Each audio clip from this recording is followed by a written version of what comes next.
Saudara, untuk mendukung pemberlakuan PPKM level 4 di Makassar, Ditlantas Polda Sulawesi Selatan menyiapkan personel untuk melakukan penjagaan di lokasi di perbatasan.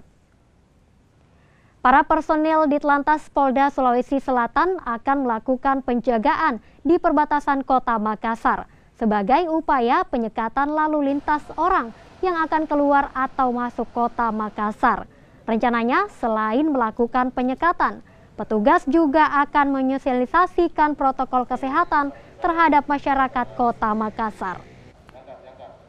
Kami memang sudah membuatkan sprint kepada seluruh personil Ditlantas sebanyak 30 orang untuk yang terlibat apabila memang kita dilibatkan untuk BKO terkait dengan adanya penyekatan. Jadi perbedaan dengan situasi kemarin dan sekarang sudah level 4, kalau yang kemarin memang tidak dilakukan penyekatan, untuk saat ini dilakukan penyekatan.